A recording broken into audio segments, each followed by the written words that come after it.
Hello guys, welcome to my YouTube channel literature hub. আমি অনিকেত, আর আজকে তোমাদের টপিক হলো একটি পোয়েম মার্গারেট আটউডের লেখা this is a photograph of me.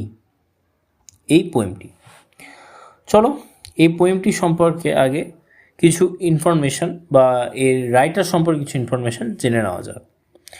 আমাদের রাইটারের জন্ম হয়েছিল 1939-এ। তিনি একজন ক্যানাডিয়ান পোয়েট, নোভেলিস্ট এবং এনভায়রনমেন্টাল অ্যাক্টিভিস্টও ছিলেন। She is globally famous for her work named the handmaid's tale. তিনি বিশ্ব পরিচিতি পান তার লেখা এই দ্য হ্যান্ডমেডস টেল এই ওয়ার্কটা থেকে। Her works often explores identity, female experience, Canadian wilderness. Canadian wilderness এটা তার লেখার বেশিরভাগ লেখার মধ্যে একটা উল্লেখযোগ্য বৈশিষ্ট্য।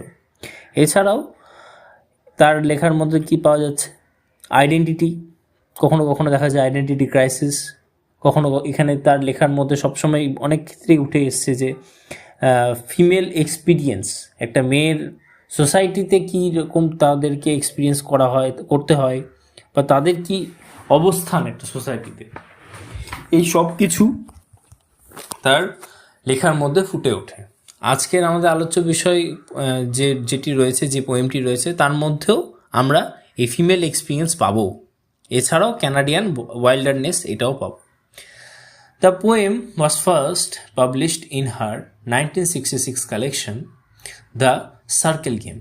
তার একটা সংকলন রয়েছে, সেই সংকলনেরই একটা অংশ হচ্ছে আমাদের এই আজকের পোয়েমটি। তো তার সেই সংকলনের নাম হচ্ছে দ্য সার্কেল গেম। তো এই সংকলনটি কি পেয়েছিল? গভর্নর জেনারেলস অ্যাওয়ার্ড, এটি জিতেছিল। তো এবার কবিতায় যাচ্ছি। কবিতায় কি বলা হচ্ছে প্রথম লাইনটাতে? আচ্ছা, কবিতা শুরু করার আগে একটা ইনফরমেশন দেওয়া দরকার যে এই কবিতাতে আমরা দু ধরনের মুড দেখতে পাই। এই কবিতার প্রথম অংশের ক্ষেত্রে আমরা প্রথম অংশ বলতে 3টা প্যারা হিসেবে দেখলে আমরা দেখতে পাই যে একটা ছবি সম্পর্কে বৈশিষ্ট্য দেওয়া হচ্ছে, একটা ছবি, তার ছবির মধ্যে কী কী রয়েছে, একটা ল্যান্ডস্কেপের ডেসক্রিপশান, এরকম একটা জাস্ট একটা ফিজিক্যাল ডেসক্রিপশান দেওয়া হচ্ছে। কিন্তু এই 3টা স্ট্যান্জা পার হওয়ার পরে যে বাকি স্ট্যান্জাগুলো, সেটাতে কিন্তু একটা শিফট দেখা যাচ্ছে, যে হঠাৎ করে একটা জাস্ট নর্মাল ডেসক্রিপটিভ একটা পোয়েম থেকে হঠাৎ করে একটা গল্পের কথা ইন্ডিকেট আসছে, এখানে একটা গোস্ট স্টোরির দিকে আসছে, একটা গোস্ট ফিলিং একটা দেখা যাবে আর কি। তো চলো কবিতাটি শুরু করা যাক, তাহলে বোঝা যাবে যে কি ব্যাপারটা আমি বলতে চাইছি।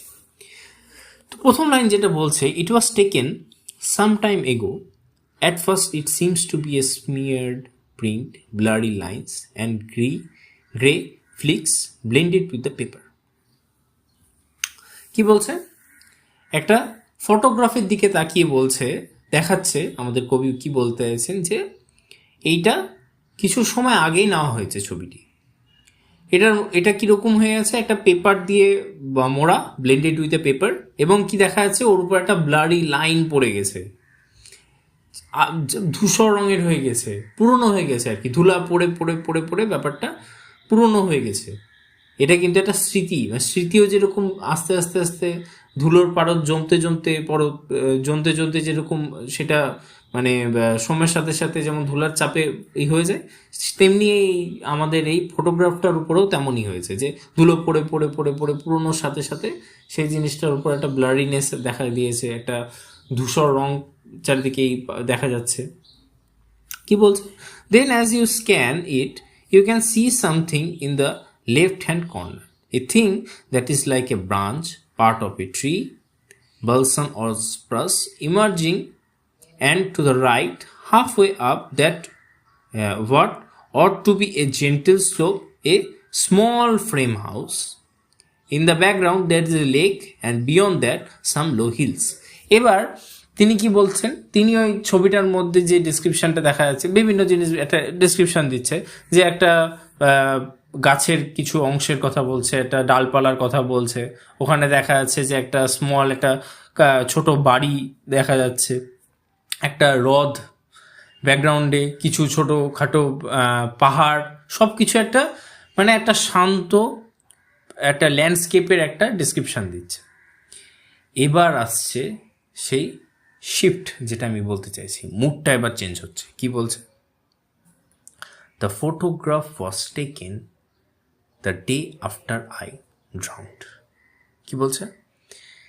এই ফটোগ্রাফটা যেটা দেখা যাচ্ছে, ওই ফটোগ্রাফটা কবে নেওয়া হয়েছিল? যবে আমি ডুবে গেছিলাম।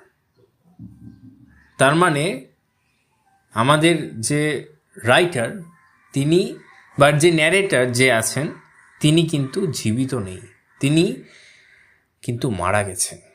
আর ছবির দিকে তাকিয়ে ছবির মধ্যে যে মানে ন্যারেটার যে বলছে ওই ছবিটি আমার, তার মানে কিন্তু তিনি বেঁচে নেই। তিনি বলছেন কি, তিনি যবে মারা গেছিলেন, তিনি যবে ডুবে গেছিলেন জলে, সেই সময় এই ছবিটি নেওয়া হয়েছে। I am in the lake in the centre of the picture. এই যে এবার আসছে তার নিজের ডিসক্রিপশন, মানে ছবিটার মধ্যে যে তার ছবি, তার কি মানে তিনি কি অবস্থায় সেই ছবিটা যে তোলা, সেটা এখন আসছে। কি আসছে? I am in the lake in the centre of the picture just under the surface. একদম লেকের মধ্যে সাবমার্জড অবস্থায়, মানে প্রায় ডুবে যাবে এমন অবস্থাতে আর কি লেকের মাঝে আমাদের ন্যারেটর রয়েছে। ইট is difficult to say where precisely ought to say how large or how small I am. The effect of water on light is a distortion. But if you look long enough, eventually you will see me. কি বলছে? যে জলের মধ্যে ডুবে আছে, বোঝা যাচ্ছে না কতটা আমি লম্বা, আমি বড়, মানে আমার হাইট কি লম্বা না ছোট, না কি আমার বডি স্ট্রাকচার কি, জলের মধ্যে পড়ে একটা মানে ভেসে আছি আমি, জলের মধ্যে একদম ডুবে গেছি আমি, প্রায় ডুবে যাচ্ছি আমি, এরকম একটা ছবি তোলা। কি দেখা যাচ্ছে? যে effect of water on light is a distortion. এই ব্যাপারটা কি বলতে আছে? যে যখন জলের উপর দেখবে লাইট পড়ে, তখন কি একটা ব্লারিনেস চলে আসে না জলের মধ্যে? মনে হয় না যে জিনিসটা, কোনো একটা চামচ যদি ডুবিয়ে রাখি বা কোনো একটা জিনিস যদি ডুবিয়ে রাখি, তো জলের উপর লাইট পড়লে দেখবে যে মনে হচ্ছে দুটো জিনিস আলাদা হয়ে গেছে। একটা চামচ হয়তো মাঝখান থেকে ভেঙে গেছে, যেন মনে হচ্ছে না আলাদা হয়ে যায়, একটা ব্লারিনেস দেখা যায় জলের মধ্যে লাইট পড়লে, ওই জিনিসটাকে ডিস্টোরশন বলা হচ্ছে এখানে। But if you look long enough, eventually you will see me. কি বলছে? যে যদি তুমি অনেকক্ষণ ধরে, মানে আপাত দৃষ্টিতে দেখলে আমাকে দেখে বোঝা যাবে না যে আমার কীরকম আকার আকৃতি, আমার সাইজ কীরকম, আমি কীরকমভাবে হয়েছি, আমার দেহের গঠন সম্পর্কে তোমরা কোনো আইডিয়া করতে পারবে না। কিন্তু যদি তোমরা পর্যায়ক্রমিকভাবে অনেকক্ষণ ধরে ব্যাপারটাকে দেখো, আমাকে দেখো, তাহলে তোমরা কিন্তু আমাকে ঠিক দেখতে পাবে। এই লাস্ট লাইনটা থেকে তিনি অনেক কিছুই বোঝাতে চেয়েছেন। এই যে এই ব্যাপারটা, এই লাস্ট লাইনে যাওয়ার আগে আগের একটু প্যারাতে আবার শিফট হয়ে যাচ্ছি, যে how large or how small I am, তারপর it is difficult to say where precisely or to say, যে এই ব্যাপারটা এটা যেন একটা বোঝা যাচ্ছে কি জানো, যে এটা আইডেন্টিটি ক্রাইসিস, যেটা আমি আগেই বলেছি, যে তার লেখার মধ্যে ফুটে ওঠে, তার থিম, তার লেখার থিম হিসাবে একটা আইডেন্টিটি ব্যাপার আসে। এই যে তার মধ্যে এখানে একটা ফিমেল, তিনি একজন ফিমেল, তাহলে কি মানে সোসাইটির মধ্যে একটা ফিমেলের একটা এক্সপিরিয়েন্সটা কি থাকে, যে তাদের কি মানে আইডেন্টিটি ক্রাইসিস তারা ভোগে, তারা এক্স্যাক্ট তাদের অবস্থানটা কোথায় তারা মাঝে মধ্যে খুঁজে পায় না। তো এই ব্যাপারটা এখানে আসছে। শেষ লাইনে যেটা বলতে চাইছে যে you look long enough, eventually you will see me.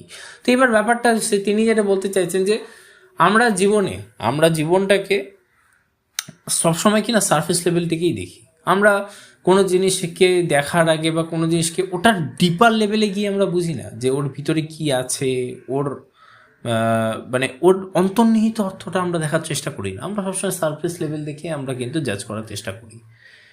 আমাদের রাইটার, আমাদের পোয়েটেস, তিনি বলতে চাইছেন কি, যে আমাদের শুধুমাত্র সারফেস লেভেলটা দেখলেই হবে না, we have to go to the deeper level. কারণ আমাদেরকে ভিতরে বুঝতে হবে, আমাদের ভিতরে ঝাঁকতে হবে, তাহলে আমরা রিয়েল মিনিংটা বের করে আনতে পারব। এটাই এই কবিতাটি সম্পর্কে তিনি বলতে চেয়েছেন। তো আজকের এইটুকুই, আজকের জন্য। চোখ রাখো পরবর্তী ভিডিওর জন্য। ধন্যবাদ।